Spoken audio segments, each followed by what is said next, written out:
देखते ही देखते शादी का दिन भी आ गया। पूरे घर में चहल पहल थी, लेकिन किसी को भी नहीं पता था कि आज शादी में क्या होगा। सभी अपनी अपनी प्लानिंग में लगे हुए थे। इश्की और मिशा सुबह से ही रूही के रूम में थी। मेहर डेकोरेशन देख रहा था, और करे भी क्यों ना, आज उसकी बहन की शादी जो हो रही थी। दादी मेहर के पास आकर बोली, डेकोरेशन की जिम्मेदारी तो बहुत उछल कर ली थी, तो काम इतना धीरे धीरे क्यों हो रहा है? मेहर अपनी तारीफ करते हुए बोला, धीरे कहाँ हो रहा है दादी, आप चिंता न करें, शाम तक सब रेडी हो जाएगा, बस आप देखती जाइए। ऐसी डेकोरेशन करूंगा कि बड़े बड़े वेडिंग प्लानर भी मेरे आगे पानी भरेंगे। दादी मेहर को धमकाते हुए बोली, हाँ वो तो तब देखूंगी जब डेकोरेशन पूरी हो जाएगी, और अगर कुछ कमी रही ना तो इतना पिटेगा तू कि दोबारा ये सब करने के बारे में भूल जाएगा। मेहर अपने कॉलर को ऊपर करते हुए बोला, अरे आप चिंता क्यों कर रही हैं, बस देखती जाइए। राजवीर अपने स्टडी रूम में था कि तभी उसके पास रवि का कॉल आया। राजवीर ने कॉल रिसीव किया तो रवि बोला, तो साले साहब आज तो शादी हो जाएगी और आपने अभी तक कुछ किया नहीं। नॉट फेयर, मुझे लगा था कि मुझे सावधान रहना पड़ेगा। आफ्टर ऑल मेरे सामने राजवीर सिंघानिया जो है, पर तुम तो दिवाली के बम की तरफ फुस निकले। राजवीर बोला, शादी होने वाली है, हुई नहीं है, तो खुद पर इतना कॉन्फिडेंस अच्छी बात नहीं है, अक्सर यही लोगों को ले डूबता है। उसके बाद राजवीर किसी को कॉल करके बोला, क्या तुम रेडी हो? समर कुछ देर में आ जाएगा, अभी किसी को कुछ पता न चले। ये बोलकर राजवीर ने कॉल कट कर दिया और किसी सोच में चला गया। इश्की रूम में आई और राजवीर को ढूंढने लगी, लेकिन उसे राजवीर नहीं मिला, तो वो खुद से बोली, जरूर अभी भी स्टडी रूम में होंगे, मैं अंदर जाऊं या नहीं, आज तक गई नहीं हूँ, क्या फर्क पड़ता है इश्की, तू तो उनकी वाइफ है, और अंदर क्या ही होगा। इश्की ये सब सोचकर फिर स्टडी रूम की तरफ बढ़ गई और गेट पर खड़ी होकर कुछ सोचने लगी कि गेट नॉक करे या नहीं। फिर कुछ सोचकर इश्की ने गेट नॉक कर दिया, लेकिन अंदर से कोई रिस्पांस नहीं आया, तो इश्की गेट खोलकर अंदर चली गई। अंदर जाकर उसने देखा कि चारों तरफ बुक्स ही बुक्स थी। इश्की खुद से बोली, इतनी सारी बुक्स तो मैंने कॉलेज के लाइब्रेरी में भी नहीं देखी हैं। ये सारी बुक्स पढ़ते हैं या ऐसे ही हैं? इश्की सब सोच ही रही थी कि तभी उसकी नजर एक बड़े से फोटो पर गई, जो किसी और की नहीं बल्कि इश्की की ही थी। उस फोटो को देखकर इश्की बोली, कहाँ छिपाकर मेरी फोटो लगाई है? रूम में ही लगा देते, वहां तो एक भी नहीं है। चारों तरफ देखने के बाद इश्की की नजर एक सोफे पर गई, जहां पर राजवीर अपनी फाइल के बीच सो रहा था। ये देख इश्की हंसने लगी और जल्दी से राजवीर की फोटो ले ली। फिर राजवीर के पास जाकर उसकी सभी फाइल्स को अलग कर दिया। फिर उसने राजवीर को हक कर लिया। उस हलचल में राजवीर की आंख खुल गई। उसकी नजर इश्की पर गई, जो उसे हक करके लेटी हुई थी। उसे देखकर राजवीर बोला, तुम कब आई यहाँ? इश्की राजवीर को देखकर बोली, बस अभी जब आप अपनी फाइल के बीच में सो रहे थे। राजवीर बोला, हाँ मुझे नींद आ गई थी। इश्की बोली, क्यों आ गई थी? पक्का आप रात को उठकर काम करते रहे होंगे। आप इतना काम क्यों करते हो? किसी चीज की कमी थोड़ी ना है, कुछ कम काम करोगे तो कोई फर्क नहीं पड़ने वाला है। राजवीर बोला, ठीक है, आगे से कम काम करूंगा। हैप्पी? इश्की बोली, हाँ वैसे मैं आपसे कुछ पूछने आई थी। राजवीर बोला, अगर तुम्हें बाहर जाने के बारे में पूछना है तो तुम्हें अलाउड नहीं है। इश्की रिक्वेस्ट करते हुए बोली, प्लीज। राजवीर बोला, लेकिन तुम्हें जाना क्यों है? सब तो यही है, जो चाहिए वो मंगवा लो। इश्की बोली, अरे कुछ चाहिए नहीं, बल्कि सभी लोग कुलदेवी के मंदिर जा रहे हैं, पूजा करने तो वहीं जाना है ना। राजवीर बोला, कभी और चली जाना, मैं ले चलूंगा। इश्की इमोशनल होते हुए बोली, नहीं प्लीज जाने दीजिए ना। राजवीर बोला, ठीक है मैं भी चलता हूँ। ये सुनकर इश्की बहुत ज्यादा खुश हो गई और राजवीर को गले लगाकर बोली, सच में आप आ रहे हैं? राजवीर प्यार से इश्की को देखते हुए बोला, हाँ तुम तो मेरी बात सुनोगी नहीं, इसलिए मुझे ही आना होगा। मैं नहीं चाहता हूं कि तुम्हें कुछ परेशानी हो। इश्की बोली, ठीक है फिर मैं सबको बताकर आती हूँ, सब बहुत खुश हो जाएंगे। इश्की भागते हुए नीचे चली गई। आज परिवार के सारे लोग खुश थे, क्योंकि आज उनके साथ राजवीर भी मंदिर आया था। सभी ये बात जानते थे कि राजवीर सिर्फ इश्की के लिए आया था, लेकिन उन्हें इस बात की तसल्ली थी कि राजवीर अब घर के लोगों के साथ इन्वॉल्व हो रहा था। घर वाले पूजा करके वापस घर आ गए। राजवीर इश्की को रूम में ले जाकर उससे बोला, अब खुश हो, चलो अब दवाई ले लो। ये बोलकर राजवीर उसे दवाई खिलाने लगा। थोड़ी देर के बाद इश्की बोली, अच्छा अब मैं रूही दी को देख कर आती हूँ, अब तक तो ब्यूटिशियन भी आ गई होगी। ये बोलकर इश्की जाने को हुई तो राजवीर उसे रोकते हुए बोला, उसे रेडी होने दो और तुम भी रेडी हो जाओ, तुम्हें टाइम लगेगा। बोल तो आप ठीक रहे हैं, मैं भी रेडी हो जाती हूँ। ये बोलकर इश्की अपनी ड्रेस लेकर बाथरूम में चली गई। राजवीर इश्की को देखने लगा। राजवीर ने थोड़ी देर में मिशा को कॉल कर अपने रूम में बुलाकर बोला, तुम भी यहीं पर इश्की के साथ रेडी हो जाओ, मैं बाहर जा रहा हूँ। ये बोलकर राजवीर रूम से बाहर चला गया।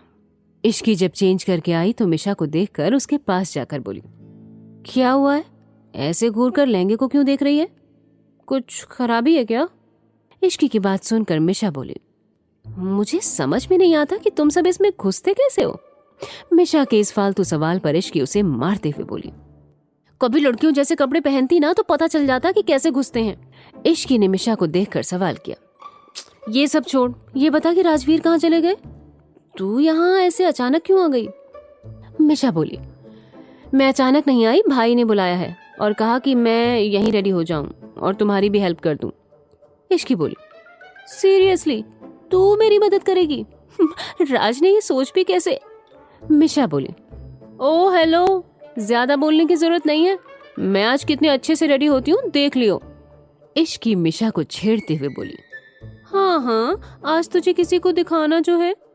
मिशा बोली, यार चुप कर, ज्यादा मत बोल, तुझे तो पता ही है ना वो सिर पर चढ़ जाएगा। हाँ यार बंदर ही है वो तो। मिशा झूठ मूठ का गुस्सा दिखाकर बोली, चुप कर, उसे बंदर मत बोल। इश्की प्राउड फेस के साथ बोली, अच्छा आज बड़ी साइड ली जा रही है, तुझे तो मुझे थैंक यू बोलना चाहिए कि मेरी वजह से उसने गिव अप नहीं किया। मिशा भी उसी टोन में बोली, ऐसे तो तुझे भी मेरा शुक्रिया अदा करना चाहिए कि मैं तुझे इस घर में लेकर आई और तुझे भाई मिल गए। इश्की इमोशनल होने का नाटक करते हुए बोली, अब तू दोस्ती में ये बात लेकर आएगी? मिशा बोली, शुरुआत किसने की? इन सब के बाद इश्की कुछ नहीं बोली और दोनों रेडी होने लगे। इश्की ने आज पीच कलर का लहंगा पहना था और हमेशा की तरह अपने बालों को खुला छोड़ दिया था। माथे पर छोटी सी बिंदी, कानों में बड़े से झुमके, गले में राजवीर के नाम का मंगलसूत्र और मांग में गहरा लाल रंग का सिंदूर। आज इश्की बहुत ज्यादा ही खूबसूरत लग रही थी। वहीं मिशा ने ब्लू कलर का लहंगा पहना था, बालों का जोड़ा बनाया था और कानों में बड़े से इयररिंग्स पहने थे। दोनों ही बहुत प्यारे लग रहे थे। सभी लोग रेडी ही हो रहे थे कि तभी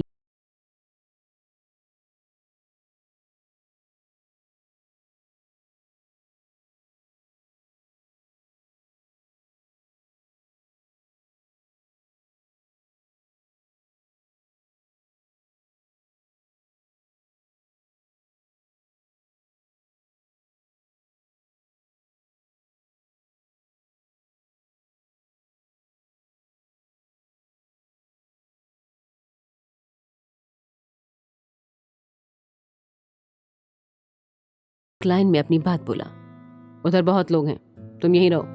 राजवीर की बात सुनकर इश्की ने मुंह बना लिया। राजवीर बस एक टक रवि को देखे जा रहा था। रवि के चेहरे पर एक जंग जीतने वाली मुस्कान थी जो राजवीर से छिपी नहीं थी। राजवीर इश्की को पूरे समय अपने ही साथ खड़ा रख रहा था जब तक बारात अंदर नहीं आई। राजवीर अभी भी इश्की को लेकर डरा हुआ था। वो नहीं चाहता था कि किसी भी वजह से उससे चूक हो। वो पूरे समय इश्की को अपनी आंखों के सामने रखेगा, ये राजवीर ने सोच लिया था। इश्की राजवीर को देखकर बोली, आज आपको क्या हो गया है, पूरे समय मुझे अपने साथ लिए घूम रहे हैं।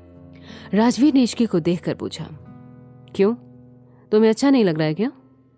इश्की थोड़ा फ्लर्ट करने के अंदाज में बोली, अच्छा मुझे तो बहुत अच्छा लग रहा है, आप बस ऐसे ही मुझे हमेशा अपने साथ रखिए। थोड़ी देर के बाद सभी रस्में शुरू हो गईं और पंडित ने दुल्हन को बुलाने के लिए कहा तो मिशा रूही को लेने चली गई। इश्की का भी बहुत मन हो रहा था कि वो मिशा के साथ जाए, लेकिन राजवीर उसे कहीं नहीं जाने दे रहा था। थोड़ी देर में मिशा रूही को अपने साथ लेकर आई।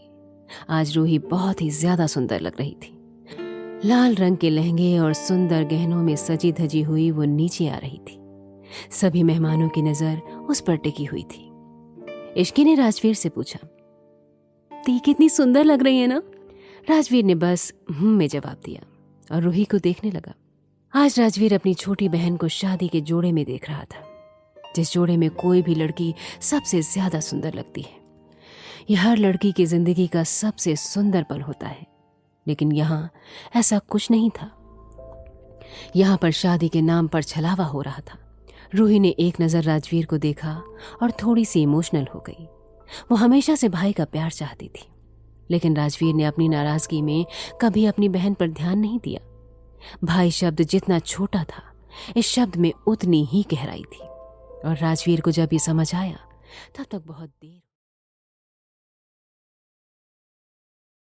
हो गई थी। वो अपनी एक बहन को तो प्रोटेक्ट नहीं कर पाया था, लेकिन आज वो रूही को इससे जरूर बचा लेगा। राजवीर के मन में अभी क्या था ये कोई भी नहीं जानता था, लेकिन पता नहीं क्यों रूही बार बार राजवीर की तरफ देख रही थी। ये देखकर राजवीर ने अपनी पलकें झपका दी, मानो कह रहा हो, सब ठीक है, मैं तुम्हारे साथ हूं। कोमल ने आगे आकर रूही का घूंघट नीचे कर दिया। धीरे धीरे शादी की रस्में शुरू हुई। पंडित मंत्र बोलना शुरू करते कि तभी अचानक से लाइट चली गई। सभी लोगों में हलचल शुरू हो गई। तभी मेहर बोला, अरे घबराए नहीं, मैं भी देख कर आता हूँ कि क्या हुआ है। सभी लोगों में बातें हो रही थी कि तभी लाइट आ गई और मेहर आकर बोला, आप सब ठीक है? वो लगता है किसी ने गलती से मेन स्विच बंद कर दिया था। दादी बोली, पंडित जी आप रस्में शुरू करिए। उसके बाद पंडित ने फिर से मंत्र बोलना शुरू किया और जल्दी ही फेरे भी हो गए। जल्दी ही रवि ने सिंदूर और मंगलसूत्र भी पहना दिया। ये सब देखकर इश्की राजवीर को धीरे से बोली, देखा आपने, नॉर्मल शादी कितने अच्छे से होती है। ये सुनकर राजवीर अपनी एक आईब्रो उठाकर बोला, मतलब हमारी शादी नॉर्मल नहीं थी? इश्की राजवीर को घूर कर देखते हुए बोली, उस शादी को कोई नॉर्मल कह सकता है भला? राजवीर बोला, कोई बात नहीं, इस शादी को भी कोई नॉर्मल नहीं कहेगा। शादी पूरी होने के बाद रवि राजवीर के पास आया और एक जंग जीतने वाली स्माइल दी। ये देखकर राजवीर बोला, कॉन्ग्रेचुलेशंस फॉर वेडिंग, लेकिन खुशी मनाने से पहले एक बार अपनी वाइफ का चेहरा नहीं देखना चाहोगे? राजवीर की इस बात पर रवि एक नजर रूही की तरफ देखने लगा। उसने जैसे ही अपना घूंघट ऊपर किया, सभी लोग ये देखकर शॉक्ड हो गए। इश्की भी उसे देखकर बहुत ज्यादा इमोशनल हो गई और राजवीर से बोली, ये तो संजना है राजवीर। रवि उसे देखकर बहुत ज्यादा इमोशनल हो गया और उसके पास जाकर बोला, तुम जिंदा हो? तुम्हें कुछ नहीं हुआ था? तुम जिंदा हो? इस पर संजना ने अपना सिर हाँ में हिला दिया। आखिर कौन है ये संजना और क्या रिश्ता है रवि का उससे, और कैसे आई वो मंडप में